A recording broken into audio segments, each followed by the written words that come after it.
Good evening and welcome. Tonight I'm going to be reading to you this book about Balarama, a royal elephant. If you know me, you know that I love elephants, and I have the official ASMR Geographica elephant, Topple, here to read with us. Topple is an African elephant because Topple has these big ears, and they make a wonderful sound when I put him close to the mic. Let me raise him up here. Oops.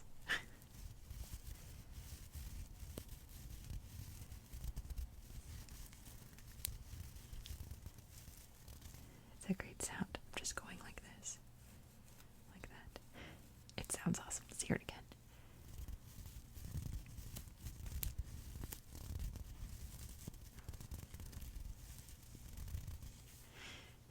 We love Topple. Right. Okay. Stay over here. You can read about your friends over in India. Balarama. Actually, you're going to have to move Topple. Come over here. There. This book, by the way, I should say, is by Ted and Betsy Lewin, and it's like narrated from their perspective, so I need to point that out so it makes more sense. Balarama, a royal elephant.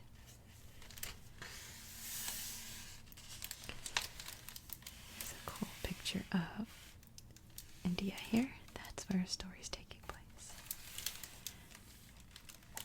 Huge and magnificent elephants stir the imagination like no other animal on earth. In India, these mammoth creatures are honored and admired, and for centuries they have been part of religious, cultural, and social life throughout the country. In years past, the elephants of the Karapur forest in southern India were in great demand. Maharajas, the Hindu kings of the land, wanted trained elephants for public festivities, and local people needed them for heavy work. From the 1880s until about the 1970s, roundups were used to capture elephants in pit traps called kedas. A very large, deep pit was dug and covered with a thin layer of branches and leaves. When a herd of wild elephants was spotted, dozens of men used drums, gongs, firecrackers would drive the elephants into the pit. Once the elephants fell into the keda, the area was surrounded by a stockade made of stout logs lashed together. After a week or two in the keda, the elephants were pulled out with the help of logs and already tamed elephants ridden by their mahouts or trainers.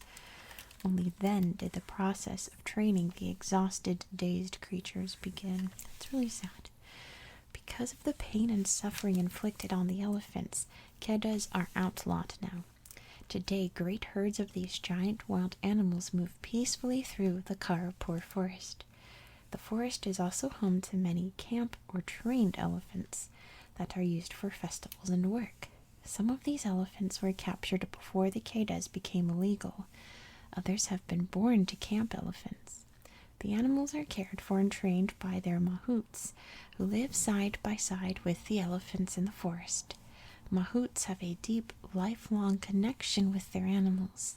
The sons of mahouts often become elephant trainers too. The greatest of all the camp elephants are the royal elephants. Love this art. Alright, watch out top. There. Elephant camp. From the city of Mysore, we head out with a car and driver for the Karapur forest near Nagahole National Park. We are on our way to see the elephants of southern India. We drive under an arch of banyan trees planted years ago by the Maharaja as a place for weary travelers to rest out in the blazing sun. Palm tree-lined rice paddies border the road for miles. In the Karapur forest, we meet up with our guide, Sundar, and take off in his open jeep. Before long, a lumbering elephant and her calf appear on the track ahead. The bell hanging loosely from her neck makes a haunting, mournful sound. Elephant bells, that's the best way to describe them. It's beautiful, but anyway, check it out. The elephant has a fresh wound on her belly. She was out in the forest the night before foraging for food and was attacked by an aggressive bull elephant. It's a deep puncture wound from the bull's tusk, but the elephant's mahout says she will be all right. The elephant stops next to our jeep. From our seats, we look into one of her huge brown eyes. We've never looked into an elephant's eye before, we say. The long, thick broom of her lashes descends and rises in a slow, solemn blink. Elephants have beautiful long eyelashes. So cute. The sweet elephant. We follow the two elephants as they plod on to the camp, a group of mud huts with tiled roofs deep in the forest. There are 5 more elephants in the camp being cared for by their mahouts. At one end of the camp is a small temple with elephant bells hanging from the eaves. Painted on the doorstep of the temple is a rangoli, a symbol of good luck and welcome. Women in bright, colorful clothes carry jugs of water on their heads. They walk slowly past the elephants and into their houses. There's a young elephant in the camp that already weighs about 800 pounds. He's a little handful of mischief, Sundar says. The elephant loves to chase the children, bowling them over and making them scatter as he runs through the camp. Run, run, run, run,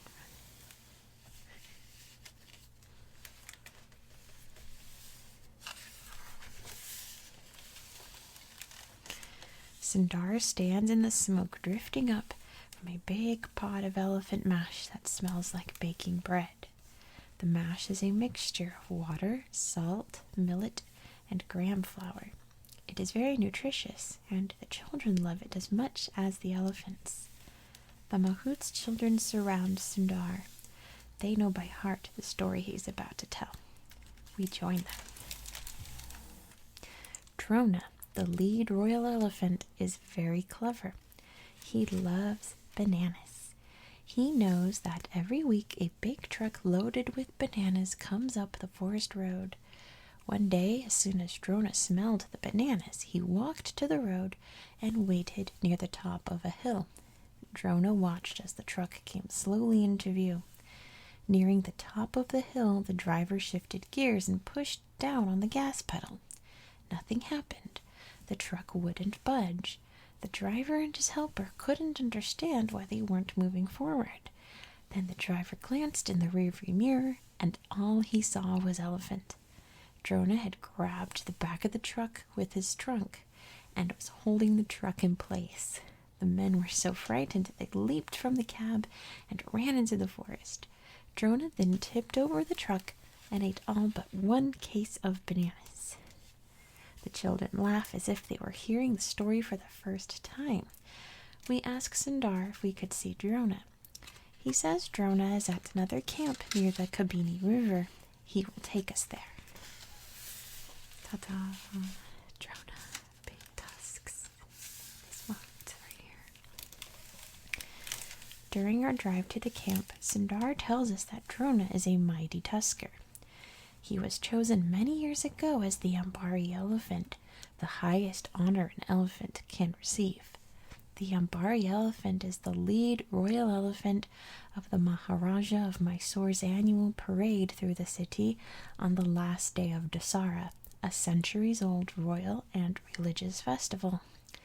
The last day commemorates the Hindu goddess Chamundeshwari and celebrates the triumph of good over evil. Drona was selected as the Ambari elephant mostly for his distinctive aura, the special energy that radiates from him. At the camp, we are met by Drona's mahout. He tells us to wait, then disappears into the forest. He returns talking softly to the huge beast at his side.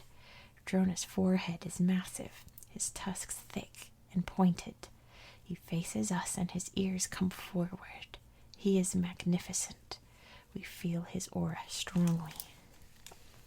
Drona is very friendly to everyone, Sundar says, but you should see him when he carries the gold. He takes on a royal attitude then. He even walks with a different gait, It's as if he is telling the other elephants to follow him. We decide that we must return the following year to see Drona carry the gold. 1 year later, we are back in southern India for Dasara and are looking forward to seeing Drona lead the parade. But when we meet up with Sundar, he has bad news. I'm sorry to tell you that Drona is dead, Sundar says. He was feeding along the road near the elephant camp. There was plenty to eat everywhere. Why he decided to graze near the road instead of in the forest, who knows? Drona had pulled down a large tree branch in order to eat the leaves. The falling branch struck an electrical line, and Drona was electrocuted. Everyone in Mysore was saddened. His mahout and the others who lived in the elephant camp were devastated. They felt as if they had lost their best friend. Would you like to see Drona's grave? Sundar asks. Yes, very much, we say. Sundar drives us to a high, lush bank overlooking the Kabini River. There, Drona's grave is marked with a huge 3-tiered pink marble tablet. Drona's huge body is buried beneath the stone. Offerings of wildflowers are scattered atop the grave. We feel as if we too have lost a friend. We stand quietly for a while, then place our own wildflowers among the others. The next day, in Mysore, we meet Nagaraj, our official guide for Dasara. He offers to introduce us to Balarama, the elephant chosen to take Drona's place.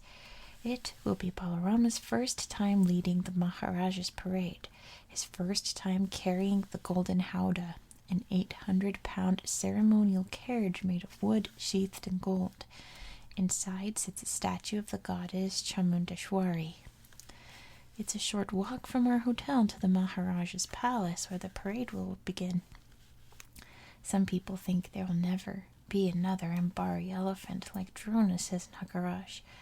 Balarama may not have the aura of Drona, but he's an impressive animal. We follow along as Nagaraj leads us along the palace grounds to the stables. Balarama was brought here from the forest a few days ago to get used to the city. At first, Balarama's mahout does not want to let us see the prized elephant in his charge.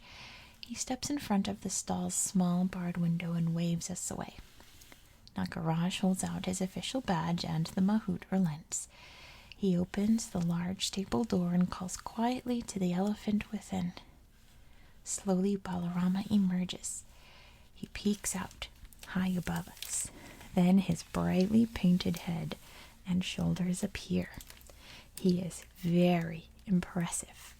We back away in awe. Balarama breathes heavily. He sways back and forth. His presence is overwhelming. Hearts pounding, we back away still farther and nod, okay, to the mahout. He seems relieved as Balarama slowly retreats into his stall. We think Balarama has plenty of aura. Dressing of the elephants. Leaving Balarama behind, we step outside. A high wall with 4 towering entry gates surrounds 78 acres of beautifully landscaped grounds.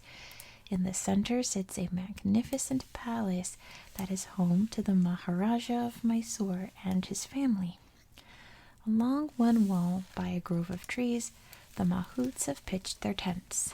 They are cooking near open fires, preparing large balls of elephant mash. The brightly painted elephants are chained to trees to keep them from wandering off.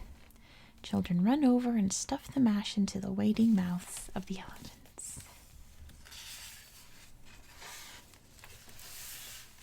A short while later, the mahouts mount their elephants, then amble over to a shady courtyard in a corner of the palace grounds. Gorgeous silk and satin drapes dazzle us as they are thrown over the elephants and spill down their sides.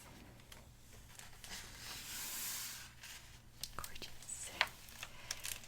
Once the elephants are dressed, they are led off to a marble pool shaded by huge mango trees. The animals drink their fill of the cool, refreshing water. Balarama, the Ambari elephant. Look, look, Balarama is coming, the crowd shouts. The majestic Balarama and his mahout slowly cross the palace grounds and enter the dressing area. Standing on a platform at the base of a tree, Balarama's mahout gently embraces the elephant's huge head, the tusks extending like ivory railings from either side. The mahout strokes Balarama's eyelashes, while the tip of the elephant's trunk whisks nervously back and forth on the ground. The dressing begins. Silken drapes are spread over Balarama. Then the golden howdah is placed on his back. Mahouts position Balarama below special equipment that gently lowers the howdah. It is a slow, delicate task. Balarama's big moment is fast approaching. We are excited and nervous for him. It is important that he stay calm and not be distracted by the crowds and noise. We hope Balarama will make a good impression in his debut as the Ambari elephant. Finally, under the blazing sun, the ceremony begins. Clip, clop, clip, clop. First come the mounted police guards, turbaned riders carrying long, flag-topped lances, sitting tall and straight in their saddles. Then units of cadets, soldiers, and more police guards pour into the big square in front of the palace. All units snap to attention. Excitement hangs in the superheated air. Onlookers crane their necks to see.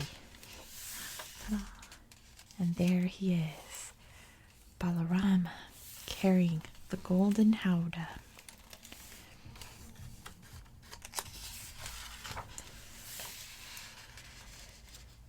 Balarama's mahout turns him to face the stage full of dignitaries in front of the palace. After the chief minister performs a puja, a ritual blessing, the crowd cheers, tossing flowers in the air and all over Balarama. When the ceremony ends, Balarama turns and faces the people packed into the palace grounds. The howdah sways and sparkles in the sunlight. Balarama's big moment is about to begin. Balarama moves majestically toward one of the palace gates, leading a mile-long procession. Band after band and unit after unit of guards and soldiers march smartly past the stage, following Balarama onto the packed streets of Mysore. Throngs of people push forward to see Balarama in his first ceremonial parade. We are bursting with pride. He's doing great. Next come the performers. Colorfully costumed stilt walkers strut by as dancers wildly twirl and leap to the beat of a dozen drums. Boom, boom, boom. Thump, thump. Boom, ba-boom. Men stage fierce fights with long bamboo sticks to the sharp sounds of wood on wood. Clack, clack, crack, crack. A final line of elephants appears, their silk drapes shimmering in the brilliant light. The last of the parade files through the palace gate. Caught up in the thrill and excitement of the spectacle, we join the crush of people moving out into the street. The day after. It is early morning on the palace grounds. Balarama, his big day over, is quietly feeding outside the stables. The splendid paintings on his body have faded. His mahout squats at his feet. We walk up close. "You did a good job, Balarama," we say. At the sound of our voices, Balarama turns toward us. His ears flap softly and his trunk whisks slowly back and forth. With each breath, little puffs of dust rise from the ground. He looks so peaceful and contented. Later, we see an article in the Times of India. Balarama is front page news. The caption under his picture in the newspaper reads, Elephant Balarama, chosen to carry the golden howdah for the first time in the Mysore Dasara procession, gave a flawless performance. We cut out Balarama's photograph from the paper to remind us of this glorious event. We also think about Drona and how for a whole year we had looked forward to seeing him carry the gold. But now Balarama has won the hearts of all who saw him proudly carrying the golden howdah. He is truly the Ambari elephant, the greatest of the royal elephants. And that's going to be the end tonight. As much as I'd like to read to you elephant facts, I'm going to leave it there for now. So thank you so much for watching. Topple fell asleep. Good night, Topple. I hope you also found this video relaxing and educational. And I hope that you have a very good night.